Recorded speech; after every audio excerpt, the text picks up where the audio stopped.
Hello students, welcome to all. आप सभी का वेलकम है हमारे यूट्यूब चैनल पर। तो बच्चे, आज मैं कुछ ज़रूरी जानकारी के साथ, कुछ इम्पोर्टेंट इन्फॉर्मेशन के साथ आपके सामने आया हूं। और वो इम्पोर्टेंट इन्फॉर्मेशन किस रिगार्डिंग होने वाली है, वो आप लोग थंबनेल पर देख भी पा रहे होंगे। तो बच्चे, जैसे कि आप लोग एकेडमिक पढ़ाई करते हैं, 9th 10th 11th 12th, तो कहीं ना कहीं आपके मन में कुछ सपने होते हैं कि आगे जाके मेरे को इंजीनियरिंग लाइन में जाना है, मेरे को नीट क्रॉस करना है, या ऐसे ऐसे सपने आपके दिमाग में होते हैं कि हाँ, इन फ्यूचर मुझे ये करना है। लेकिन उस फ्यूचर की शुरुआत बच्चे ऐसा नहीं है कि 12th क्लास के बाद शुरू होती है। उसको अगर तुम्हें वास्तव में परफॉर्म करना है, तुम्हें वास्तव में सेलेक्ट करना है, या जो एम तुमने बना रखा है उस एम को तुम्हें अचीव करना है, तो उस एम को अचीव करने की जो शुरुआत होती है वो बेसिकली 6th 7th क्लास से स्टार्ट हो जाती है। तो अब की बार क्या किया है कि सीबीएसई एनसीईआरटी ने तुम्हारे लिए कुछ स्पेशल प्लान एक बनाया है। वो स्पेशल प्लान क्या है? जो बच्चे 9th स्टैंडर्ड में पढ़ रहे हैं, तो वे कहीं ना कहीं अगर आगे जाके किसी अच्छे एग्जाम की तैयारी करने को टारगेट कर रहे हैं, फॉर एग्जाम्पल वो जेई वगैरह को टारगेट कर रहे हैं, तो जेई वगैरह के लिए एक बेस तैयार उनका हो। ठीक है, वो पहले से ही चीजों में रम जाएं, एक 9th क्लास से ही उनका फाउंडेशन तैयार हो, तो आगे जो तुम्हारे कॉम्पिटिटिव एग्जाम्स हैं वहां तुम्हें प्रॉब्लम फेस ना हो। तो उन्होंने क्या किया है कि 9th क्लास में एक आपका स्टैंडर्ड पेपर होगा, जो कि हर बच्चे को देना होता है। लेकिन उन्होंने ना एक ऑप्शनल पेपर भी डाला है, और वो ऑप्शनल पेपर क्या है? तो उसको उन्होंने नाम दिया है,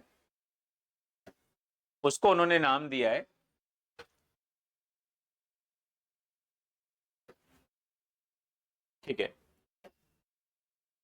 उसको उन्होंने नाम दिया है, जो कि आप यहाँ बोर्ड पर देख भी पा रहे होंगे, mathematics eight advance level optional. और ये किसकी बात हो रही है? ग्रेड 9 की बात हो रही है, यानी 9th क्लास की बात हो रही है। तो उन्होंने क्या इसको ऑप्शनल रखा है। ऑप्शनल मतलब ये सबके लिए मैंडेटरी नहीं है। ऐसा नहीं है कि सारे बच्चों को एग्जाम देना है, लेकिन ये उनकी तैयारी को बूस्ट कर देगा जो बच्चे अपकमिंग ईयर्स में किसी बड़े एग्जाम को टारगेट कर रहे हैं। फॉर एग्जाम्पल वो जेई के लिए जाना चाह रहे हैं, वो एनडीए सीडीएस के लिए जाना चाह रहे हैं, तो कोई और बच्चे एग्जाम की अगर आप तैयारी में जाना चाह रहे हैं, तो ये उनकी तैयारी को बूस्ट करेगा। तो उन्होंने क्या एक एडिशनल पेपर इसके लिए डाला है, उसी के बारे में मैं आपसे बात करने आया हूं। और उसी के बारे में हम ये भी बात करेंगे कि इसको हम कैसे बढ़िया से कर सकते हैं। तो हमें एकदम से बर्डन महसूस ना हो, हम लोग एक बार 12th क्रॉस करें, हमें बर्डन महसूस ना हो, हमारी प्रिपेयर 9th क्लास से ही शुरू हो जाए। उसके लिए बाकायदा सीबीएसई ने, एनसीईआरटी ने अपने अकॉर्डिंग इसको डिजाइन किया है। ठीक है, अब ये ऑप्शनल पेपर में होगा क्या? तो इस ऑप्शनल पेपर में कुछ एकेडमिक अलग से टॉपिक डाले हैं उन्होंने, और वो टॉपिक्स ही आपके सामने हैं। ये एज इट इज मैं बुक ही आपके सामने उठा के लेके आया हूं। तो ये टॉपिक्स उन्होंने डाले हैं, इसको आप अगर अभी से तैयार करेंगे तो आगे जाके आपको बहुत ज्यादा हेल्प मिलेगी। ठीक है, अब ये टॉपिक क्या है? तो ये टॉपिक्स बेसिकली ये हैं, जो कि स्टैंडर्ड वाला है उससे अलग आपको पढ़ने हैं। इसका जो पेपर होगा वो स्टैंडर्ड वाले पेपर के साथ ही होगा। आपको 1 घंटे का एक्स्ट्रा टाइम दिया जाएगा, और इसके मार्क्स आपको, अगर 75% मार्क्स से आप ज्यादा इसमें लेके आते हैं तो आपकी सीट में भी आएंगे। हालांकि मैंडेटरी नहीं है कि हर बच्चे को देना है, लेकिन जो बच्चा कोई खास मकसद दिमाग में लेके बैठा है, कोई पर्टिकुलर टारगेट दिमाग में सेट करके लिए बैठा है, तो उसके लिए बच्चे मेन है कि वो इसको जरूर पढ़े, ध्यान से पढ़े, और अभी से इसमें जुट जाए, ताकि आगे जाके उसको हेल्प मिल सके। तो इसमें जो टॉपिक्स उन्होंने डाले हैं वो टॉपिक्स क्या क्या हैं आप लोग देख पा रहे होंगे। वो जो टॉपिक्स हैं आप देख पा रहे होंगे, क्या क्या टॉपिक्स हैं। एक टॉपिक है सेट्स, ये 11th क्लास में होता था, ठीक है ना। 11th क्लास में वो इंट्रोड्यूस करते थे सेट। हालांकि जो बच्चे स्टेट बोर्ड से पढ़ते हैं वहां कहीं कहीं सेट ऑलरेडी होता है। एक लॉगरिथम, एक रिलेशन एंड फंक्शन, और उसके अलावा एक टॉपिक इन्होंने डाला है कॉम्बिनेशन से रिलेटेड। इसमें क्या होता है, परम्यूटेशन कॉम्बिनेशन एक टॉपिक होता है, उसके बारे में, बारे में ये पढ़ा रहे हैं। और फिर क्या होता है, कुछ मोर प्रोग्रेशन, जो सीरीज वाले क्वेश्चन होते हैं, एपी जीपी वाले, वो होते हैं। अब मैं इसको थोड़ा सा तुम्हें आइडिया दूं, तो बच्चे, जैसे पहला टॉपिक है सेट। तो सेट बेसिकली क्या होता है? सेट मतलब क्या होता है? A collection of well defined object. अगर सेट को हम लोग डिफाइन करें, तो ये सेट होता है a collection of well defined objects. अब वेल डिफाइंड ऑब्जेक्ट्स का मतलब क्या होता है? वेल डिफाइंड ऑब्जेक्ट मतलब जिसको हम अच्छे से डिफाइन कर सके कि हाँ, इसका मतलब ये है। तो ऐसे करके सेट वाली एक थ्योरी आगे चल रही होती है, जो कि हमारे आगे की क्लासेस में बहुत हेल्प कर रही होती है। फिर वहीं पे एक टॉपिक होता है लॉगरिथम, जो कि बार बार यूज हो रहा होता है। कुछ बच्चे अगर जानते हो तो लॉग से रिलेटेड। एक टॉपिक है relation and function. Coordinate geometry आप थोड़ा सा पढ़ चुके होंगे, इसको थोड़े से एडवांस लेवल पे वो इंट्रोड्यूस कर रहे हैं।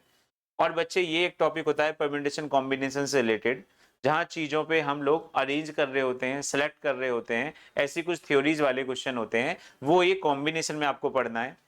और प्रोग्रेशन में आपको पढ़नी है सीरीज। सीरीज यानी जैसे पढ़ा होगा आपने एपी, उसके अलावा एक सीरीज होती है जीपी, एक सीरीज होती है एफपी। तो एडवांस लेवल के कुछ क्वेश्चंस होते हैं सीरीज के, वो इसमें पढ़ाए जाएंगे। तो मैं ये कहना चाह रहा हूं कि अगर आप किसी भी एग्जाम की तैयारी कर रहे हैं, अगर आपका फ्यूचर में कोई टारगेट है, तो बच्चे मैंडेटरी है कि आप लोग इसको जरूर पढ़ें, इसे इग्नोर ना करें, इसे अभी से शुरू कर दें, अभी से पढ़ना शुरू कर दें, एडिशनल वे में आप इसको पढ़ें, तो ये कहीं ना कहीं आपको हेल्प करेगा आपके अपकमिंग गोल्स के लिए। ठीक है, अब ये हुई कि यार इसको पढ़ना कैसे है। तो अगर हम अपनी बात करें तो हमारा जो ट्यूशन सेंटर है होप्स इंस्टीट्यूट, यहाँ पे हम लोग इनको एडिशनल वे में अभी से तैयार करा रहे हैं। अभी से तैयार करा रहे हैं। हमने इसका क्या प्रोग्राम बनाया है, तो 9th क्लास का जो रेगुलर कोर्स है, जो मैथ्स का ट्यूशन है या जो साइंस का ट्यूशन है, वो तो एज इट इज चल ही रहा है, लेकिन उसके अलावा हम वीक टू वीक इन क्लासेस को भी उसमें ऐड कर रहे हैं। ऐसा नहीं कि एक साथ हर वीक में 1 to 2 क्लासेस हम इन टॉपिक्स की डालेंगे। जैसे पहले सेट से शुरू करेंगे, फिर लॉग से, फिर रिलेशन फंक्शन, फिर कोऑर्डिनेट, फिर कॉम, और फिर ये तुम्हारा जो प्रोग्रेशन से रिलेटेड टॉपिक है। तो ऐसे वीक टू वीक हमको ऐसे स्टडी मटेरियल में ही इसको शामिल करेंगे कि आपको ज्यादा दिक्कत ना हो और आप कहीं ना कहीं इसको बढ़िया से सॉल्व कर लें। ठीक है, तो बच्चे अगर आप कभी भी कोई एग्जाम टारगेट कर रहे हैं, खासकर मैं उन बच्चों की बात कर रहा हूं जो आगे जाके जेई देना चाह रहे हैं, तो मेरे अकॉर्डिंग उन्हें ये अभी से तैयार करना चाहिए, अभी से हमारे साथ इसको पढ़ना शुरू कर देना चाहिए। ठीक है, इनसे रिलेटेड कुछ कुछ वीडियोस मैं यूट्यूब पे भी डालूंगा जो आपके लिए हेल्पफुल रहेंगी, और प्रॉपर वे में जो हमारा सिलेबस चल रहा है, जो हमारा कोर्स चल रहा है, जो बच्चे हमारे आ रहे हैं, हम उनको पर्टिकुलर वे में पढ़ा भी रहे हैं। तो अगर आप भी इंटरेस्टेड हैं तो बच्चे आप लोग भी ज्वाइन कर सकते हैं, हमारे बैच को ज्वाइन करके आप लोग वहां से पढ़ सकते हैं। और जो एडिशनल टॉपिक है वो मैं आपको बता ही चुका। अब मैं थोड़ा सा इनका आइडिया भी आपको देता हूँ किस लेवल के टॉपिक इन्होंने डाले हुए हैं। मैंने एज इट इज बुक को ही यहाँ पे डाल रखा है, ठीक है ना। सीबीएसई का ही ये प्रोग्राम है, हमने अपनी तरफ से इसमें कुछ नया नहीं किया है, ठीक है ना।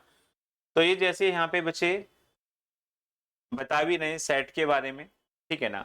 Definition of set, set basically क्या होता है, फिर उसके बाद रिप्रेजेंटेशन ऑफ सेट। ठीक है, 11th-12th में जो बच्चे पढ़ रहे होंगे वो इसको अच्छे से पहचान पा रहे होंगे बेसिकली, और जिन्होंने अभी तक नहीं पढ़ा है उनके लिए हम बैठे हैं, हम 1 by 1 एक एक चीज पे काम कर रहे होंगे। तो ये बच्चे पहला टॉपिक सेट है, और आप देख ही पा रहे हैं पूरा सेट इन्होंने यहाँ पे डाल दिया है, ताकि आगे जो एग्जाम में आप तैयारी करें वहां आप लोग अच्छे से इसे सॉल्व कर पाए। ठीक है, तो ऐसे ये थोड़े लेवल के टॉपिक इन्होंने डाले हैं 9th क्लास में, और मेरा सजेशन आपके लिए ये है कि इसी से आप पढ़ना शुरू कर दें। ठीक है ना। तो यूनियन क्या होता है, सेट्स का इंटरसेक्शन क्या होता है, सबसे पहले बेसिकली सेट्स क्या होता है, तो उस सेट्स के बारे में पूरी कहानी इन्होंने डाली हुई है। तो जितना अकॉर्डिंग टू सिलेबस वो हमें बता रहे हैं उतना हम आपको पढ़ाने लग रहे होंगे। ठीक है, 1 by 1 हम इसकी क्लासेस आपको दे रहे होंगे। तो आपको ध्यान रखना है, अगर आप नॉर्मली ये है कि मेरे को केवल 9th ही क्रॉस करनी है, तो आप लोग इसको स्किप भी कर सकते हैं। लेकिन मैं नहीं मानता ऐसा कोई बच्चा होता है जो सिर्फ पास होने के लिए पढ़ रहा होता है। कहीं ना कहीं फ्यूचर में कुछ गोल्स उसके दिमाग में होते हैं, कुछ ना कुछ उसका माइंडसेट होता है कि मुझे इस वे में जाना है। तो मेरे बच्चे, मेरा कहना यह है कि 9th क्लास में इसको भी आप साथ साथ पढ़ें, इसको इग्नोर ना करें। इस एडवांस मैथ को भी आप साथ में लेके चलें, इसे बिल्कुल भी इग्नोर ना करें। उसके लिए जितनी हेल्प चाहिए आप लोग हमारे चैनल पे आके हमसे हेल्प ले सकते हैं, जो हमारे नंबर्स हैं उन पे कॉल करके आप पूछ सकते हैं। ठीक है ना। किसी भी और इन्फॉर्मेशन के लिए आप लोग टेलीग्राम ज्वाइन करके उसमें मैसेज डाल सकते हैं, नहीं तो कमेंट कर सकते हैं। ठीक है भाई, तो ये वीडियो मैंने सिर्फ आपके लिए बनाई, उन बच्चों के लिए जो 9th क्लास में हैं और किसी बड़े एग्जाम की तैयारी के बारे में सोच रहे हैं। तो बच्चे इसको भी पढ़ना शुरू कर दें, इसको बिल्कुल भी हल्के में ना दें। ठीक है भाई, थैंक यू वेरी मच, आज के लिए बाय, चलिए।